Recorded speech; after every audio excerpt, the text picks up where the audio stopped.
One of today's most accomplished fiction writers, T.C. Boyle, has earned accolades ranging from the Faulkner Award in 1988 for World's End and several O. Henrys for short stories, to the Henry David Thoreau Award for excellence in nature writing.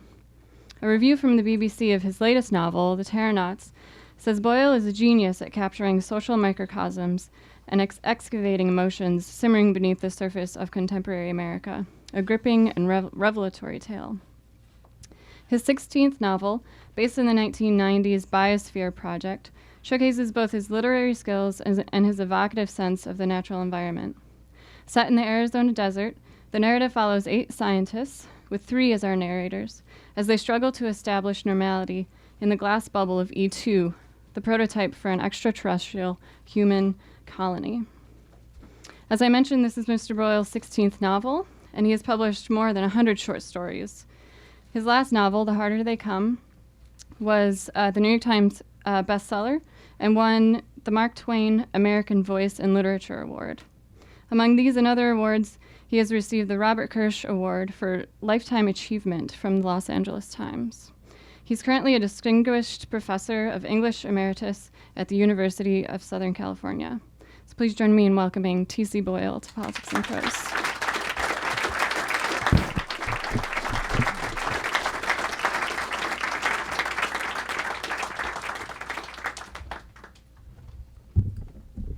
All that, and my mother loves me too.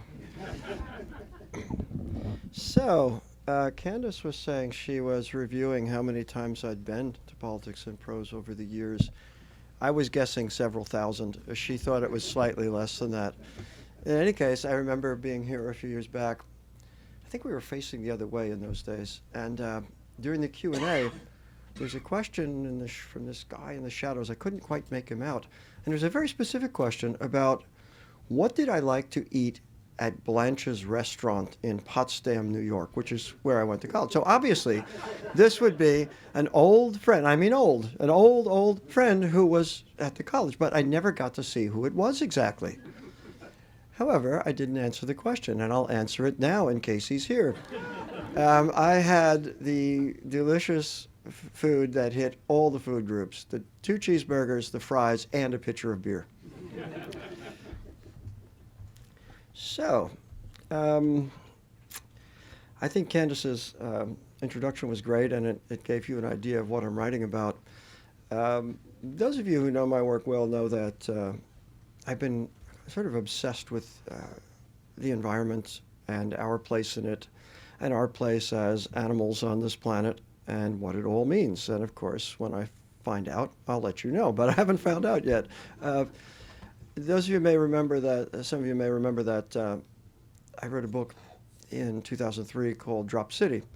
And this was an examination of the Back to the Earth movement of the 60s, that is, the hippies. And in it, I create a commune in California that then moves to Alaska, the final frontier, to see if they could live off the land, if we could go back to living off the land, to live more simply without, this society that we live in that's kind of destroying the world. This book, then, is the other side of that. This is the same sort of impulse, and I'm writing about, as Candace said, the Biosphere experiment from 91 to 93 in the Arizona desert, in which a group of people tried to live communally under glass to see if we could create a second biosphere. So in the actual history, it's called Biosphere 2, meaning that this is another Earth that's been created. We live in Biosphere 1. This is where we all are. I was quite fascinated by this when it happened and thought, I want to write about this. Like everybody else, I kind of lost interest because they broke closure. The exciting thing about this project was that no matter what happened, they are locked in there. They're sealed in there behind the glass. Yes, there are tourists outside looking at them, but no matter what happens, they have to balance the CO2 and O2 ratios in there. They have to make all their own food. It was a wonderful weight loss regime. The men lost typically about 18% of their body weight, and the women 10%, because they were essentially subsistence farmers, and they couldn't replace the calories they were burning. All this is quite fascinating, but As you will learn tonight, they broke closure. What's nice about this for me as a novelist is that I can use the actual history of the Biospherians themselves. Two of them wrote books about their experience. So I was able to use all the actual history of what went into this biosphere. So they were enclosed, but there were also 3,800 species of plants and animals inside this 3.15 acre enclosure with them. And it was tremendous chutzpah, too. A friendly billionaire put up the money. Always good to have a friendly billionaire around. And there was also a sort of guru called John Allen in real history. In my telling, he's called GC, God the Creator. And the financier is called GF, God the Financier. However, after it was supposed to be 52-year closures, which would have been quite fascinating. What would the life have evolved like inside the biosphere if it had been enclosed for 52-year closures? But as you know, especially from the political situation in America lately, billionaires can be a little erratic. And there was a big war between the creator and the billionaire, and after 6 months of a second closure, that was the end of the biosphere. It exists. It's an amazing architectural structure. The University of Arizona owns it, and they do have some experiments in there. But the real experiment of having a kind of off-Earth colony, that's not going to happen anymore. That's over. But I could take all that historical material and create my own scenario for a second closure. There were going to be 50 of them after all. So, I had planned, by the way, this is the day the book is published. Yesterday there was a sort of pre-publication. I was in Boston, and I had planned to read right from the beginning of the book. There are 3 I narrators. I've never done this before. It turned out to be, I hope you'll agree, a sort of happy discovery, because each of them is giving a very prejudicial first-person account of his or her involvement in this, and they are part of this cult of the Terranauts, as I'm calling them, and I'm calling this the Ecosphere 2 rather than Biosphere 2 because I don't want to step on anybody's toes. The first narrator is Dawn Chapman. She is in charge. She's the MDA on the project. She's in charge of agriculture, taking care of the animals. They had dwarf goats, dwarf pigs, they had chickens, ducks, etc. The second is Ramsey Ruththorpe. He is the communications officer. And the third is Linda Ryu. She is the best friend of Dawn. And of the 16 candidates who went through all this training, 8 were chosen, 8 were excluded. And Linda is one who was excluded. So you get a view of what's happening inside and also what's happening outside.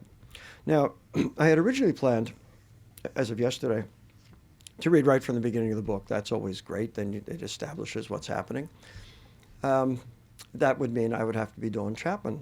And I don't have a problem with that, except that they lost my luggage and my high heels, my wig, and this nice pantsuit I don't have. So I decided I'm going to be Ramsey Ruththorpe, who is the second narrator. And I have a script printed up, thanks to my escort today, who is a wonderful, wonderful man. The book begins with two epigraphs. I never know what a book will be. I do the research, and I just begin, and it just grows by accretion day by day, and I make the discoveries day by day. However, it's helpful to me to have a title, have an idea of sections of structure. So there are 4 sections, and that was right from the beginning, before I had any characters or anything else. And the 4 sections are pre-closure, closure year 1, closure year 2, and then re-entry. So that gave me some sort of structure. And also the epigraphs. I like to have epigraphs before I start the book because they are a kind of proposition. Is this true? How will this work out?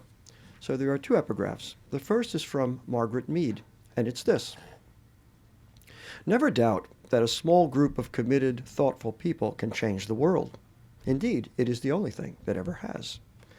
And the second is from Jean-Paul Sartre's No Exit. L'enfer, c'est les autres. Hell is other people. So we've got these 2 propositions, and I want to see how they bang together and what's going to happen. And the reason, and I've told you this before, that I'm not interested in anything but writing fiction is because it's a kind of magic. I don't know where it's going or what's going to happen. Of course, I get a grip on it eventually. Otherwise, I would not be here. I would have shot myself long ago.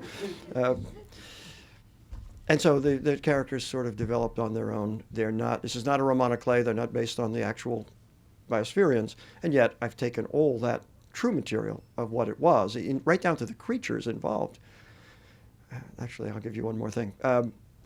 What was fascinating to me is that all the scientists involved in building the biosphere, and many biologists of different stripes, ecologists, and so on, you would think that they would build a biosphere that contained one suite of creatures. For instance, they made a swamp in it, as well as an ocean and a savanna and a desert and so on. And they took some material from the Everglades and enclosed it here as their swamp with mosquitoes. You'd think that would make sense, but no, it was a kind of mix and match world they created. They took creatures and plants from all over the world. And even in a whimsical way, they put in galagos from Africa, the bush baby.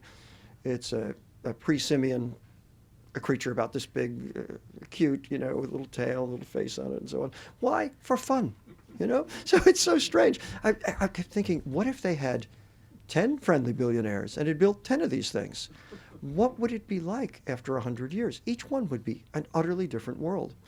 So all of this stuff really got me going. I'd like to read to you just a little bit of it tonight and then take your questions. And this is our second narrator, as I've told you, Ramsay Rootthorpe. And you will be introduced to some of the characters from his point of view. He tends to rant a little bit, so forgive him.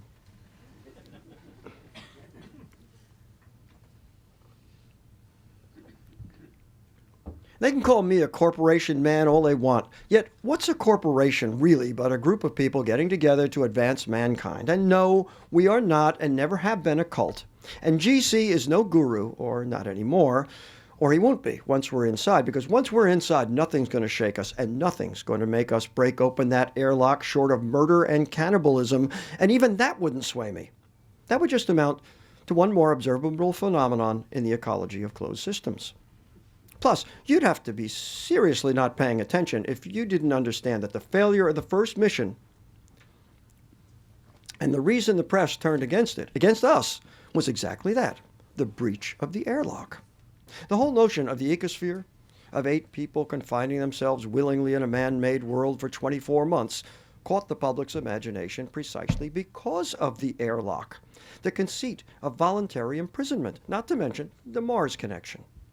If E2 was supposed to be an experiment in world building, it was also about business, the kind of potentially remunerative enterprise that enticed a man like the billionaire Darren Iverson to put up the money in the first place. The Earth was running out of resources. Global warming was beginning to be recognized as science fact and not science fiction. And if man was to evolve to play a part in things instead of just being another doomed organism on a doomed planet, if the technosphere was going to replace pure biological processes, then sooner or later we'd have to seed life elsewhere. On Mars, to begin with. All right, the public understood that. The press ate it up, feasted on it. E2 was everywhere, from national TV to the New York Times and Time and Newsweek and every talk radio show in existence. And what happened? Within 12 days after closure, one of the crew, Roberta Brownlow, had a medical emergency. The seals were broken and the deal was off. She was out in the world, your world, what we like to call E1, the original ecosphere, for less than 5 hours. But even if it had been 5 minutes, 5 seconds, the whole thing would have collapsed, because it was the conceit that counted. And couldn't anybody see that? If they were on Mars, she would have died. They all would have died. If not from O2 depletion, then starvation. The fact was, the Mission 1 crew was to go on to break closure in a panoply of ways during the course of the mission. Once the precedent had been set, they all figured, why not? And the public saw through that and labeled the whole thing a sham. Goodbye, adios, forget the lessons learned, forget ecology, forget modeling and the intensive agriculture biome and all the elegant interaction of the wilderness biomes and all the rest. All that mattered was that the crew had broken closure, reneged on a promise, on the deal. And that was laughable. It really was. What did E.O. Wilson say? If those committed to the quest fail, they will be forgiven. The moral imperative of humanism is the endeavor alone, whether successful or not, provided the effort is honorable and the failure memorable. Well, he was wrong. There is no forgiveness, and there won't be the next time or the time after that, and we weren't about to make the same mistake. Tell me, what does closure mean? It means closure, period. The good news was that Mission Control was on board with that, 100%. Of course they were. Learn from your mistakes, right? They did a whole lot of fast backpedaling and settled into prophylactic mode, as in, let's anticipate the problems before they arise. They'd made Gretchen Frost have her wisdom teeth removed. And Troy Turner took a course in emergency dentistry just in case, and we all lauded that.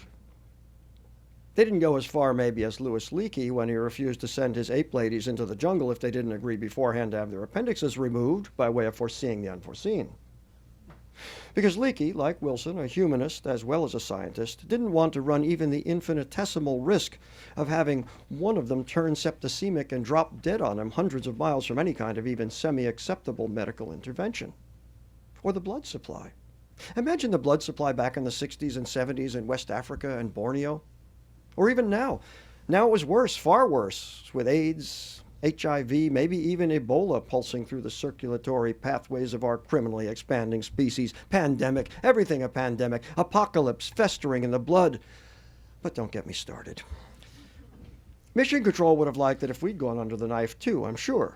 But the medical detection these days is far more sophisticated than what it was, and they were able to fairly well rule out any signs of incipient appendicitis among the final 8. And as I said, even if one of us had something catastrophic occur once we were inside, ruptured appendix, gangrene, heart failure, it wouldn't have made an iota of difference. That would be it.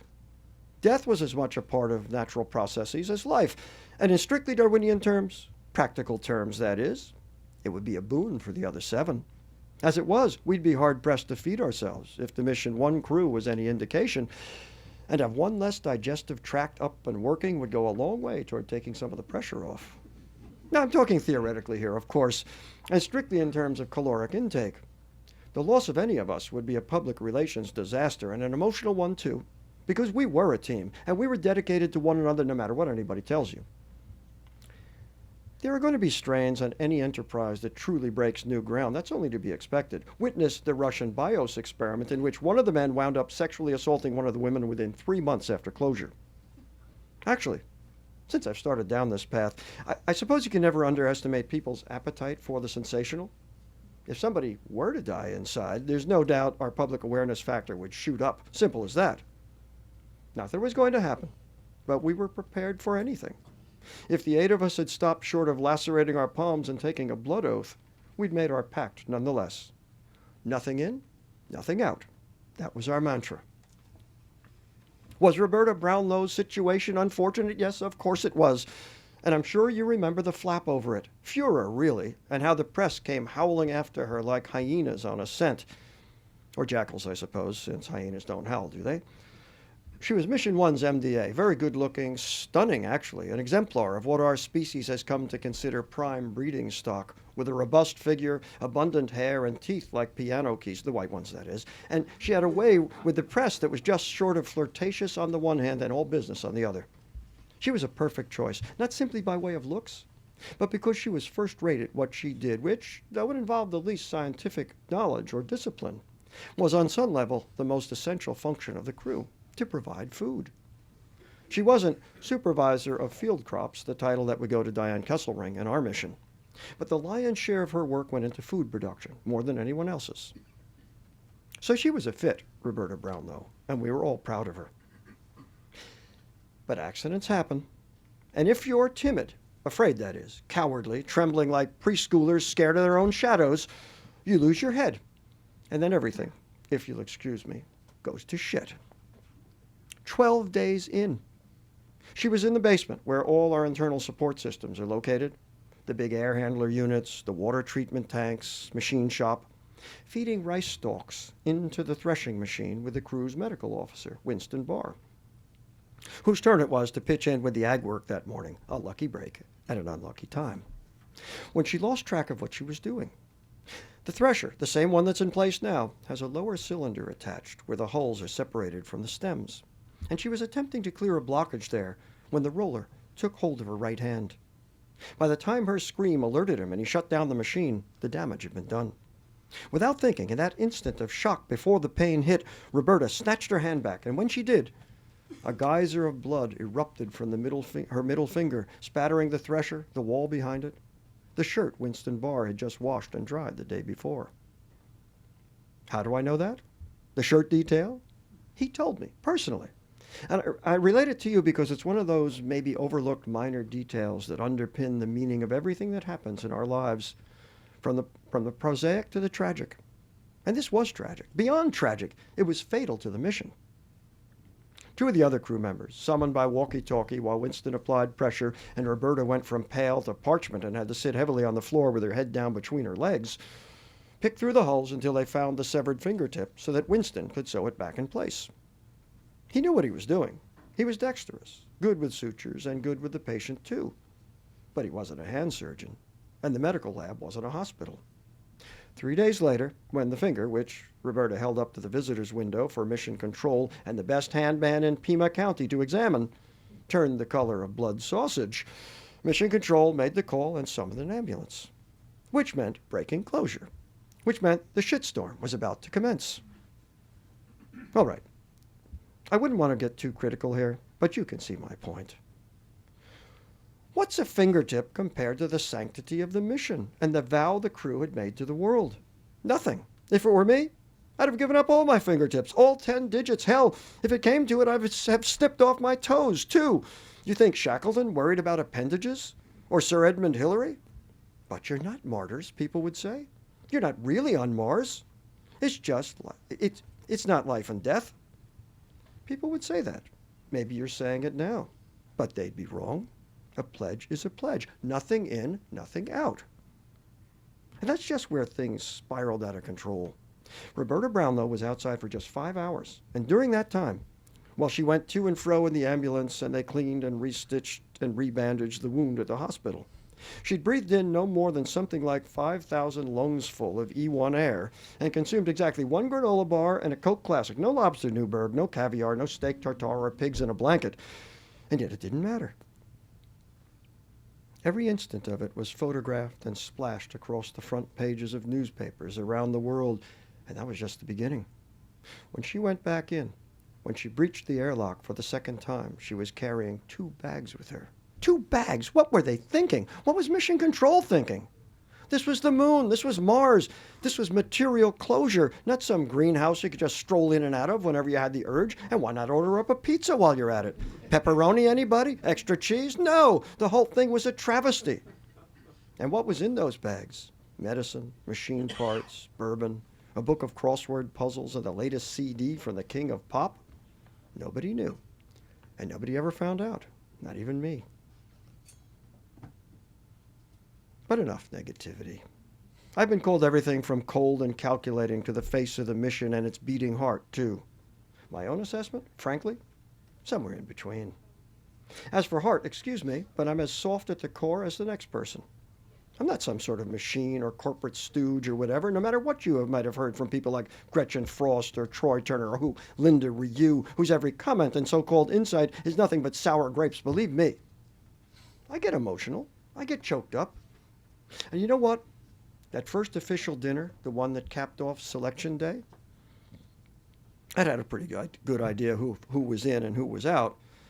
But mission control could be fickle. And though I had little to no anxiety about my own position, still, after all the shared sweat and second-guessing and bonding, debonding, and rebonding with the other 15 candidates, I have to admit, I was fighting back tears when GC announced my name at the reception at Alfano's, and I stepped forward as the others applauded, and Judy and Dennis beamed, and the ex officio mission photographer clicked away.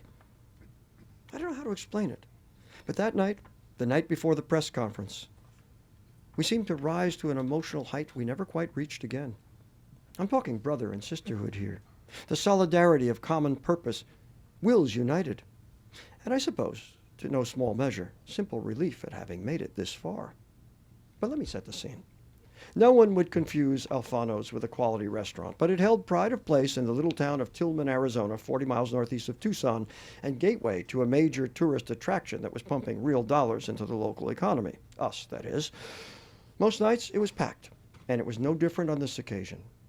The space was typical of mall design, low ceiling, but otherwise barn-like, with booths along both walls and tables that could be placed together in just about any arrangement to accommodate a crowd. The lighting was subdued enough to hide the frayed industrial carpeting and marinara stains on the walls, and I had no complaints on that score. Give me a couple of candles and I'm happy. As for the food, it was about what you'd expect from a generic Italian place no Italian chef had ever set foot in, heavy on pasta, light on substance. But, as I say, it was the best the town had to offer, and it was the occasion, rather than the cuisine, that held us in its sway.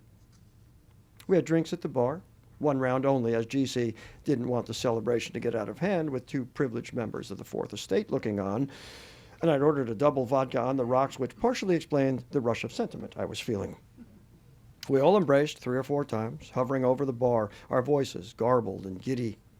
And I liked the way E was looking in a long black dress set off with a red belt and matching shoes, and I kissed her twice, on the lips, whereas I kissed the other 3 women, Gretchen, Diane, and Stevie, only once each, and in what you'd call a more glancing manner. "Jesus," she said, "you are excited."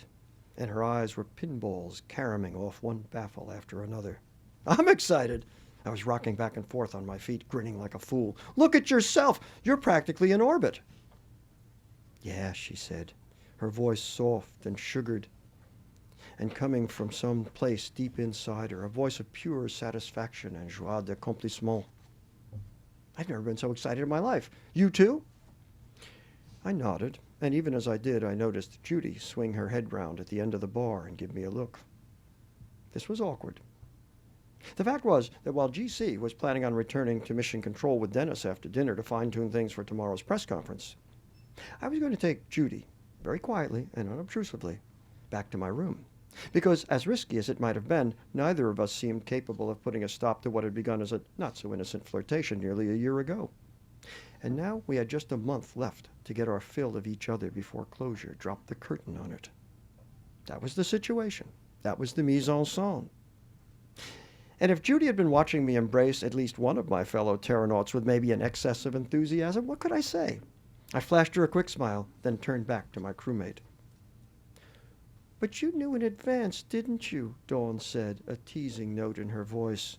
But something else, too, something accusatory that should have set off warning bells in my brain. But my brain, as I've indicated, was riding high on the moment and the vodka. "Not really." "Oh, what do you mean, not really? Nobody dropped any hints? Since you're so, I don't know, tight with GC and Dennis and Judy." My smile was like the sun coming up over a big, broad-backed river. Dawn, that is, on the Mississippi, or maybe the Amazon. How much she knew, I couldn't say. Not telling. And her smile, every bit as pleased and flirtatious. I felt a stirring between my legs, strictly autonomous, and of course, I didn't know then what I know now. 2 years, I was thinking. 4 men. 4 women. "Come on," she said, putting her hand on my forearm, 5 shapely fingers that had grown tough as talons as a result of all the hard labor in the test plots and the IAB. She held her smile. "You're not fooling anybody." One more glance for Judy. She had her head turned, deep in conversation with Dennis and Troy Turner. "Maybe just a little," I admitted, and here we were, locked in a grinning contest. Whatever might have happened beyond that, beyond your essential crewmate chumminess and gum-blistering expression of mutual admiration, never revealed itself, because GC, enthroned on a faux leather-bound stool at the prow of the L-shaped bar, began rapping a spoon against the rim of his glass. Conversation died. Even the outsiders, pounding away at their pitchers and shots at the Formica top tables in the bar, stopped what they were doing and looked up. "Before we head into dinner and start our countdown to closure," GC informed in his rolling, melodic voice, "I just want to recognize the 8 crew members who will soon be going where no man has gone before." And here, incredibly, he nodded at E. And if my eyes weren't deceiving me, he even seemed to wink at her. "Or women. Except, of course, the Mission 1 Terranauts, whose legacy Mission 2 will seek to deepen. and refine. He went on in that vein for a sentence or two more, but I wasn't listening, baffled over the meaning of that gesture. Why was he singling her out? A powerful aroma of deep-fried calamari and parmigiana penetrated the scene, and we all shifted our eyes for a quick glancing moment to the waiter gliding beneath his tray to a table of outsiders in the far corner of the bar. And then GC, without the fanfare he would make fulsome use of the following day at the official press conference, announced each of us in alphabetical order so that we could step apart from the group, beaming or blushing as the case may be, for our moment of preliminary glory. Of course, you're all familiar with the names, no suspense there. But since this is an official record, or my personal official record, if that manages to avoid being an oxymoron, I'll list them and their crew titles just as GC announced them that day. Dawn Chapman, Manager of Domestic Animals. Tom Cook, Technosphere Supervisor. Gretchen Frost, Manager of Wilderness Biomes. Diane Kesselring, Supervisor of Field Crops and Crew Captain. Richard Lack, Medical Officer. Ramsey Ruththorpe, Communications Officer, Water Systems Manager. Troy Turner, Director of Analytic Systems. Stevie Van Donk, Marine Systems Specialist. We were photographed from the neck up since we wouldn't don our crimson jumpsuits until the following day for the press conference. And then we went into dinner and sat down to a mediocre to fairly decent meal that provided more calories from fat than we get in a week inside. E was across the table from me, seated between Richard and Troy, and I tried not to stare, or even look at her for that matter. And what was this sudden fascination with her? What was that all about? Excess of the moment, excess of testosterone, boredom with Judy, or deep character flaw? I didn't have a clue. Call it pre-closure jitters. Of course, I'd noticed her before, fantasized about her. I'd have to have been blind or impotent not to. But there was something about the moment and how alive she was with this new rapture singing in her veins that just took hold of me and wouldn't let go. Think about it. If you suddenly were told that you were going to be locked up for an extended period with 4 women, wouldn't you be attuned to their physical presence in a whole new way? I'm speaking from the male perspective, though I'm sure the women were privately making their own assessment of the 4 of us men. The fact was, I wouldn't have Judy anymore, or Rhonda Ronson, whom I'd met at this very bar a month ago. I'd have to have somebody, wouldn't I? I wasn't signing on to enter a monastery. And E, her face aglow with the light of the candles in their golden globes, and her hair shining, and her breasts pushing at the fabric of her dress till you could see the outline of her nipples, became the foundation of a whole new way of thinking. But I couldn't look at her. I turned to Stevie, who was flying just as high as E, and we laughed over something. And then I turned to Diane, who'd gone deep inside herself and couldn't seem to rise above shop talk. And all the while, I studiously avoided eye contact with Judy, who sat in pride of place at GC's side at the head of the table, with Dennis, little Jesus, right beside her. So that's all I'm going to read you tonight, folks. I'd love to read you the entire book, but I have to go to New York tomorrow, so I can't do that. You can see that the pot is starting to boil a little bit here. But what the interest for me was, as I said earlier, is that we have 3 I narrators. So the women get to give their version of events as well. So thank you.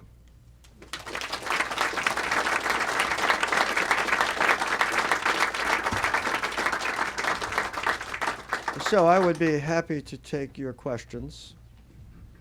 You already know what I ate at the student bar when I was a student, so we can eliminate that one.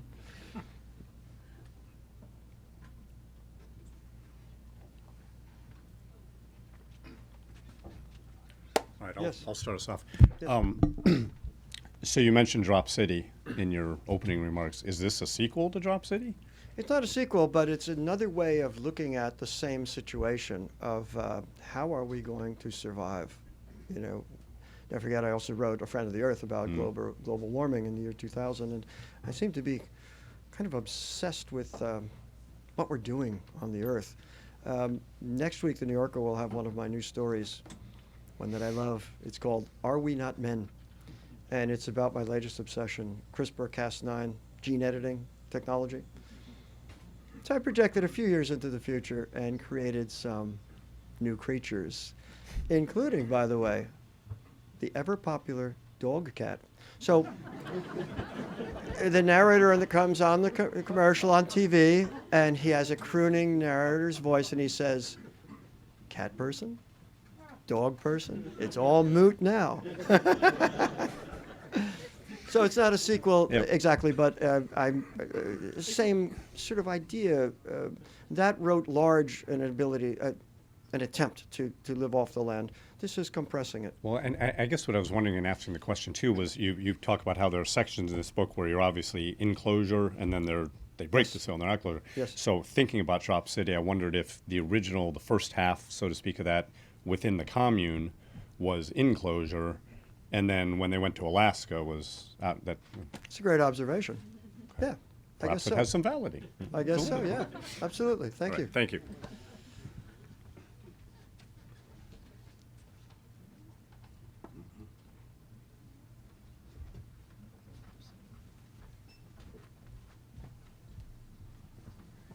Oh, please, after you. I imagine you get asked this fairly often, but can you tell us a little bit about your writing process, how you conceive a whole web of people and story like this, and how long it takes to kind of concoct the dialogue and bring everyone together, and how many words you write a day, if it's that granular? How did this come together? I just shrug it off. I mean, I did it after breakfast one day last year. No, I mean, it's... I love all these process questions because people want to know, how do I do it? Well, it may be a point of interest, but everyone has to devise his or her own way of doing it. A book like this would have taken about a year in the writing, and that's exclusive of maybe 3 months of research in which I reading material and taking notes. And in the process of doing that, as when you write a term paper, for instance, you get an idea of how it might proceed, but not exactly. And I don't write an outline or anything like this. At some point, it's time to begin. And of course, in a case like this, I was able to go to the Biosphere and explore it and see the physicality of it. In some books, that's not possible. In Drop City, I went to Alaska for a month. For the summer solstice. It was quite great. For the scenes set during the winter solstice, I used my imagination. So it begins, I get an idea of who the characters might be, an idea of structure, as I told you earlier, so that I had an epigraph and I knew that there would be these 4 sections. I finally figured out there'd be 3 characters and they would each speak in first person. And Dawn began, and she started to talk, and then Ramsey started to talk, and then Linda Ryu popped in and started to talk, and I just follow it. I don't want it to sound mystical, but at some level it is. It's a level of bringing up your unconscious, and you can't do that on demand. It just happens gradually, day by day. Thank you. You're welcome. Hey, thanks for coming in to speak with us tonight. My pleasure. This is a similar question about process, maybe a bit more granular. But I'm a newcomer to your work. But one thing I noticed was this very hyperkinetic but realistically conversational tone with Ramsey. And as I heard you reading it, I was almost thinking, okay, I could see you in your workspace in your studio writing and reading it aloud as you write it. And it sort of, I sort of compared that with, I had an opportunity to speak with Don DeLillo, who talked about looking really at how the words lay on a page and the aesthetics, how many letters of a particular letter may be in a word. So I was just curious, is it a mix of you sort of reading it aloud yourself to kind of find the tone of the character? Yeah, well, that's true. Everything you've said is true. I love to see the words on the page. I always use double space because it's almost exactly what the page will be like in the book. And it is like a painting. It has to be exactly right. And I'm always listening to music as I work. And the rhythm of the sentences. Here we have a guy talking to us, but even in third person, it's so important for me to hear how it sounds. So I don't read it aloud while I'm writing it, but I read to my wife each day when I'm done with work, if I have advanced. And it's not so that she can criticize, although she wants to. It's just so that I can have someone listen and I can hear how it goes. And there's an odd mental process here. It enables me, while I'm reading it to her and performing it, to make leaps ahead of where this is going, not simply plot-wise, but in terms of themes and so on. I don't know why that is. It works better sometimes than reading it silently. Thank you. You're welcome. You read it so well, too. Wow. I always wanted to ask you this question. I actually asked you once on Twitter, so I apologize for asking you again in actual real live person. But as a reader who reads tons of stuff, you're one of the only writers that I'm reading along and I come across a word, I have no idea what the heck that word means, but it's absolutely perfect when you go look it up. And so the question is whether you have those words in your back pocket and you're just going to work them in, or if the words just sort of magically appear where they're supposed to be. Is it planned? Both. A lot of the odd words that I love come from the research for a particular subject, like The Road to Wellville and Dr. Kellogg with all his obsession with the colonic wash and all of this, I get the terminology in that way, and I think you'll find some ecological terms in here too, deriving from my research. There's also the fact that I can speak for all novelists, of course. We love to torment you by getting you sucked into one story and immediately switching to the other story, and/or clobbering you with words to show our superiority. So was it harder to do that with 3 points of view, or was it pretty much the same? Well, this is, as the gentleman was talking before, this is much more conversational. Absolutely. I noticed you used French for the words I didn't know. Another this old time. trick. Thanks. You're welcome. Yes. I'm a great admirer of your work, and I very much enjoyed what you read tonight. I've always wondered who were your authors as you were growing up and discovering that you were a writer. I think you seem very unique. I hate that. I hate it when people and my students ever say very new, unique. But anyways, I was just interested in your masters. I don't mind. I'll accept that. I would love to be very unique rather than what, generic? Excellent question. So the students I've had over the years, were born typing, and they went to their first writer's workshop in preschool and so on and so on. I didn't know anything about writing till I was a junior in college. I'd gone to Potsdam to be a musician. I flunked my audition because I had no idea of the rhythm of the kind of music they expected us to play, which was classical music. But there I was in a liberal arts school, so I declared a history major, and that was good. The second year, we had a course in the American short story. I discovered Flannery O'Connor and John Updike and others, and I then declared a double major, history and English. Junior year, I blended into a creative writing classroom and realized that this is what I wanted to do, which is one of the reasons why I spent so many years teaching. By the way, I stepped down as of the 1st of this year. I don't like the term retired. I prefer pre-dead. Because, I think to be in a liberal arts school and not worrying about what you're going to do afterwards, just exploring is a way that you can discover what you can do. And I'm so grateful that I was able to discover what I can do, and I'm grateful to all of you too, because you allow me to do it. So Yes. you're incredibly prolific in short stories and in novels. When you get an idea, how do you discern whether it's going to be a novel-length idea or a short story? Great question. I've never had the experience of expanding a story to a novel or vice versa, shrinking a novel down to a story idea. I don't know. I'm just kind of rigid. So that you're probably aware that the 11 books of stories are all written before and after a novel. A period of a story, I can't write 14 stories in a year. I begin to lose these mad ideas, and I begin to hunger for something longer. Then I'll do something longer and then finish the book of stories. So that the book I just delivered, will be out next year, is a book of stories called The Relived Box, from the story that was in the New Yorker 2 years ago. And it's 12 new stories. So I wrote 5 of them before this book, and this past year I've spent my time writing the 7 new ones, including Are We Not Men, and also The Fugitive, which was in the New Yorker a couple of months ago also. I don't know. Some ideas seem to be more appropriate for stories. You know, and to add to that too, I love historical subjects, and sometimes they naturally seem to want to be much longer in presentation. One more. Yeah. Hi, Hello. Steve. I recognize you. Oh, Yeah.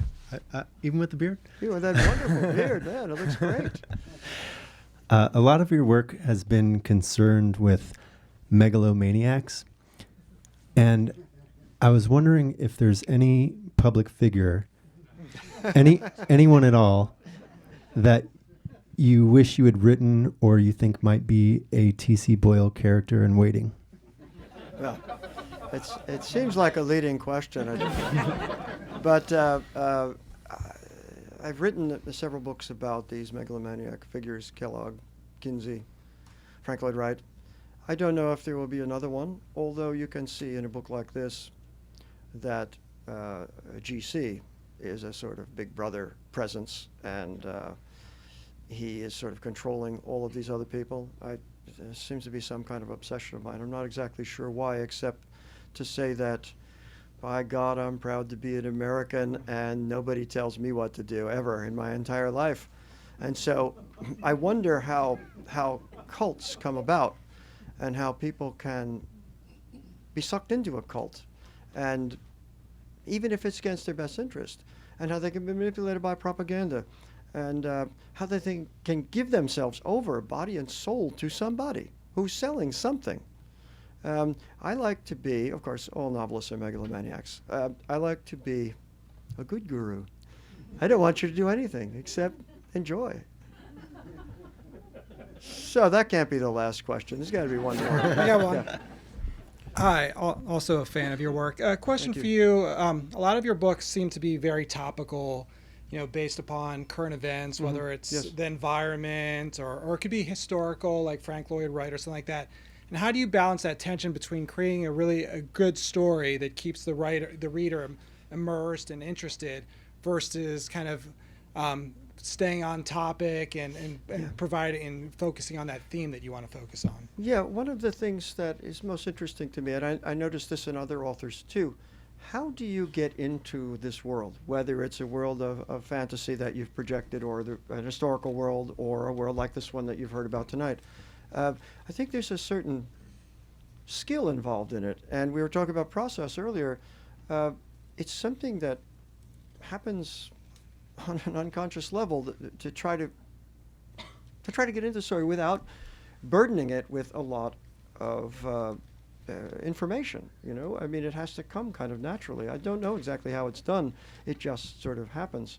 But it is very important to remember always, no matter what level of literature, it's got to be a story, and you've got to tell a story, and you've got to tell it well. I mean, that's the skill that we're Do you all find paying yourself for. sometimes unburdening and removing a lot of the facts? You find that sometimes when you're editing it, there's almost no?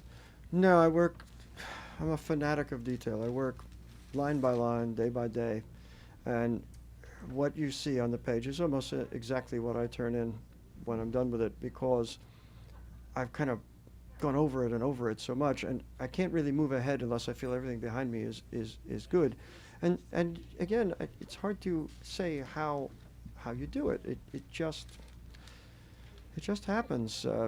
But of course, you're thinking about all of these questions every minute that you're working. So, okay, that was the final question. Thank you so much. And I'll be signing your books.